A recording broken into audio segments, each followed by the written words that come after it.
And yes, welcome back to another video, guys. Apologies about the lighting. It's not even that late. It's just this is UK weather now. I don't have proper lighting equipment yet. I will get some eventually.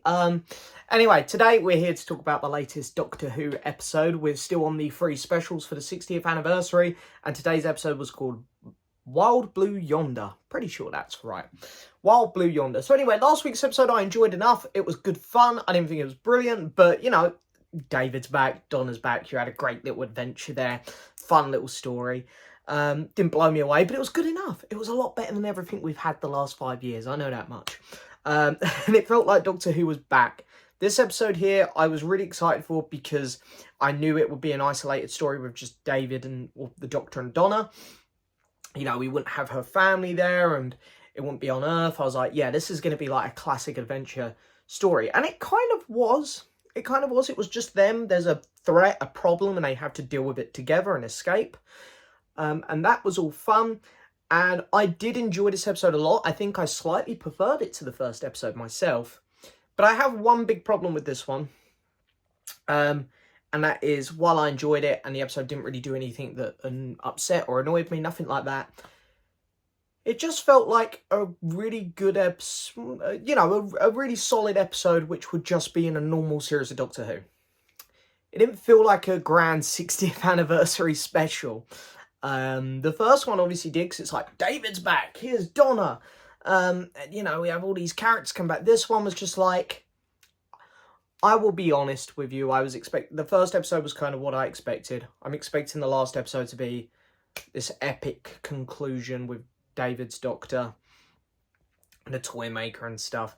I thought this was going to be the multi-Doctor story. I'd actually seen a couple leaks online, which are now obviously proven to be bullshit, that a possessed evil Doctor was chasing this Doctor and he would transform into Capaldi and Smith. And there was a part of me when this episode started to unfold where I was thinking, oh my god, this is going to happen. And I'm a huge Capaldi fan. I was so excited. And then that didn't happen. While I was watching it, I tried not to get my hopes up too much because I knew that it might not happen. And I didn't want that to deter my, you know, opinion on the episode itself.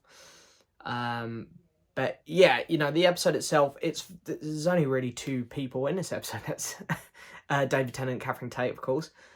This episode, I've seen a lot of people comparing this to Midnight, and I feel like the only reason they're doing that is because it's like an isolated episode on a spaceship, because Midnight was a lot better, there's no doubt in my mind.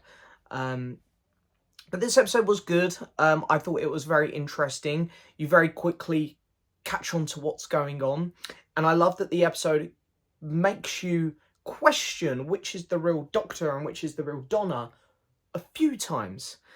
Because each time it gets harder to tell. And I think the writer's done a great job with that. The creatures were really creepy in a goofy kind of way, but I feel like that's just Doctor Who. And I think there was some really interesting moments. Some of the effects were a bit wacky, a bit weird. But yeah, you know, I don't actually have loads to say on this one because it's a very simple plot. I think you could tell Russell was just having a lot of fun with writing the are they real, aren't they? And that was definitely the best element of this episode. But I thought David was incredible. There's a scene where he reflects on the events of Jodie's season, The Flux. And it's so amazing to see David show so much emotion about the events of The Flux and like destroying half the universe. And it's incredible to watch that and go, wow. In that minute there where he was reflecting, he gave so much more emotion than Jodie did in that entire season with what was happening. And I don't blame Jodie, I blame her writers and her directors. But, you know, David was just so good in this one. And I thought him and Catherine both played really good evil versions of themselves when they were the creatures as well. And yeah, I thought that the ending of the episode was quite good as well. I was thinking, are they going to kill Donna? And yeah, they tricked me a little bit. I was falling for it a little bit, even though I shouldn't have been that stupid because obviously they'll keep her for the last episode. She might go in the next one, who knows? But, and then of course the ending itself, Bernard Cribbins as Wilfred, coming back.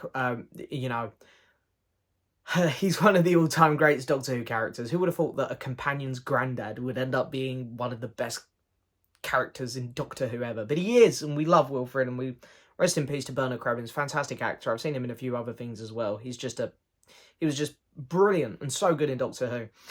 Yeah, this episode here, I'd say I slightly prefer it to the first one. I gave the first one a 7. I'd give this a 7.5 out of 10. Yeah, as I say, it was a very solid episode. It wasn't brilliant, but it was solid. It was good. It felt like Doctor Who again in a weird, wacky way.